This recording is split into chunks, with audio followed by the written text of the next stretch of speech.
Դատական համակարգում արկա իրավիճակի։ Հաջորդ հարցի համար Ալխազ Ղազարյան, համեցեք։ Շնորհակալ եմ, մեծարգո վարչապետ, կառավարության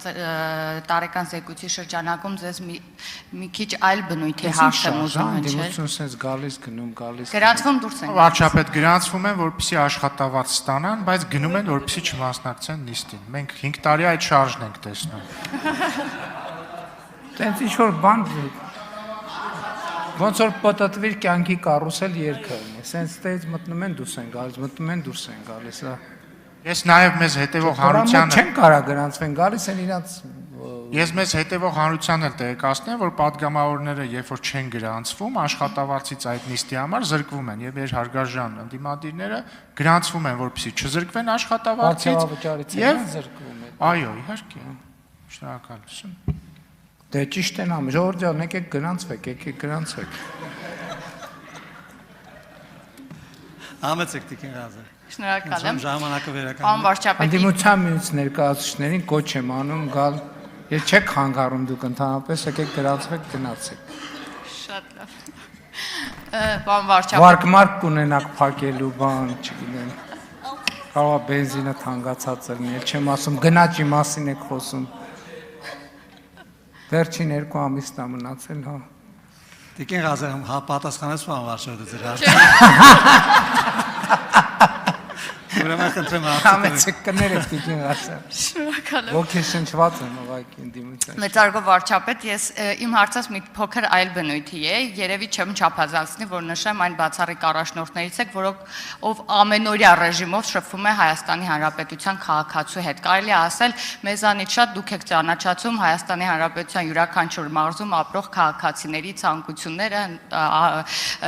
հնարավորությունները, պահանջները եւ այլն, եւ ես համատեքստում ձեր մարզային հարցերից, ձեր եւ մեր մարզային հարցերից եմ ուզում ձեզ հարց ուղղել, ինչքանով է ձեր զգացողությունը Հայաստանի Հանրապետության քաղաքացին, ինչքանով շոշափելի զգում է խաղաղության ազդեցությունը այս պահին, եւ այս համատեքստում նաեւ մեկ այլ հարց է ծնվում իմ մեջ, որը ուզում եմ էլի ձեզ որպես ձեր զգայական այսպես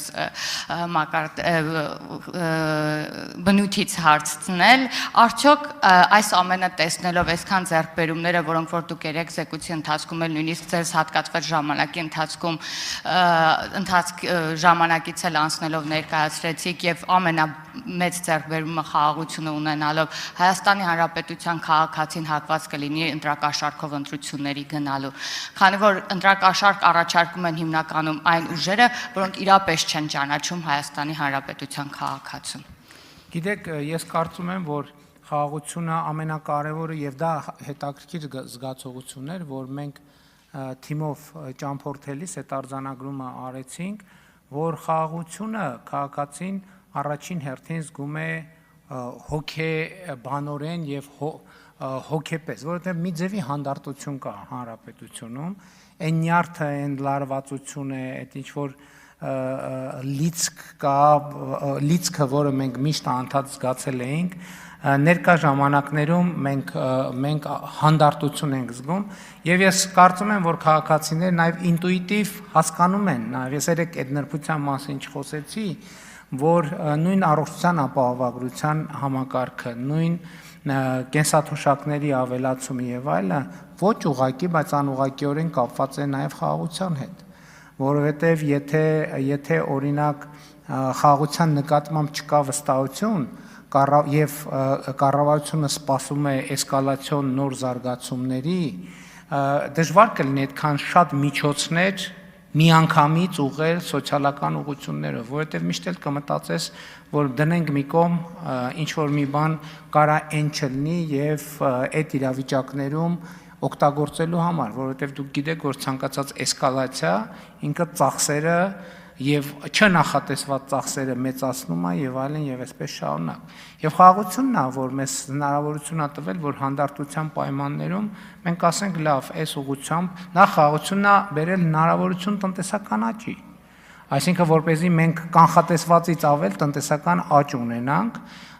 կանխատեսվածից սպասվածից ավել զբոսաշրջիկներ ունենանք, սպասվածից ավել քաղաքացիներ ունենանք, որովհետև այդ քաղաքացիների հոսքը տնտեսական ակտիվություն է, չէ՞, բերում դրա արդյունքում նաև բյուջետային եկամուտների աճ ունենանք եւ այդ պահին, երբ որ մտածում ենք, բայց բյուջետային եկամուտների այս հնարավորությունը ոնց օգտագործենք, էսկալացիայի պայմաններում ամենայն հարգանքով սոցիալական եւ էսկալացիոն ռիսկի լարվածության պայմաններով ամենայն հարգանքով առաջին միտքը այն չի, որ այս ծախսը պետք է ուղղել սոցիալական ուղղություններով։ Մտածում ես, որ էսկալացիայից բխող ծախսեր է պետք անել կամ պահել, որպեսզի անհրաժեշտ, բայց երբ որ գիտես, որ էսկալացիա չի լինելու, երբ որ գիտես, որ խաղաղություն հաստատված է, շատ հանգիստ, շատ հանդարտ այդ ծախսերը, այդ գումարները ուղղում ենք սոցիալական ծախսերի։ Այո, այս ընթացքում եւս մեկ ընդդիմադիր գործընկեր եկավ գրանցվեց գնաց, ինչի կապակցությամբ շնորհավորում եմ։ Այսինքն ես գիտեք ինչ, իմ կարծիքով քաղաքացիները խաղաղությունը ավելի շատ են զգում, քան մենք նույնիսկ սպասում էինք։ Ես ընդհանրապես 2018 թվականից հետո ընտրակաշառքի ինստիտուտը Հայաստանում չի աշխատել եւ չի աշխատելու։ Ինչի ձեզ թվում է 2021 թվին ընտրակաշառք չի բաժանվել, քրեական գործեր են հարուցվել, մարդիկ են դատվել, դատապարտվել եւ այլն, այդ թվում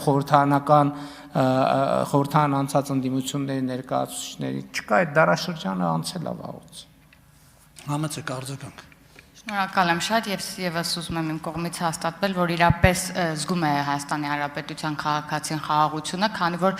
մարզային այցերի ընթացքում գոնե ես ֆիքսել եմ կենսաթոշակառուների մոտ թոշակից խոսելուց գոնե 2 կենսաթոշակառու, եթե չեմ սխալվում, հենց Սյունիքի մարզից փաստեցին,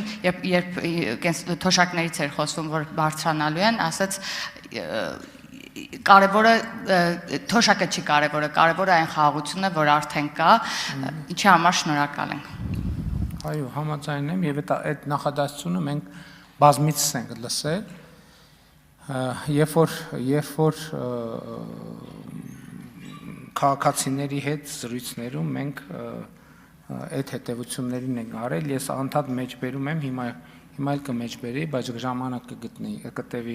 որ գտնեմ Մալացիա Սեբաստիա վարչական շրջանում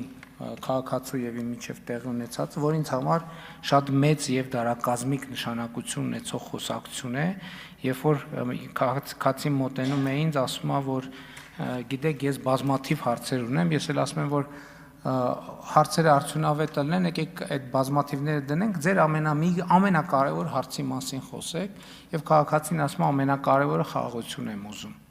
Այսինքն բազմաթիվ սոցիալ տնտեսական խնդիրների ինքն էլ աշխատող ըստ ամենայնի ոչ շատ մեծ եկամուտներով աշխատող մարդ էր, բայց ասեց ամենակարևորը խաղաղություն եմ ուզում։ Ես էլ ասացի մենք ունենք արդեն խաղաղություն։ Շնորհակալ եմ հարցին պատասխանելու համար, Զարուհի Բաթոյան հաջորդ հարցը մրամից։ Շնորհակալ եմ, մեծարգո պարոն վարչապետ։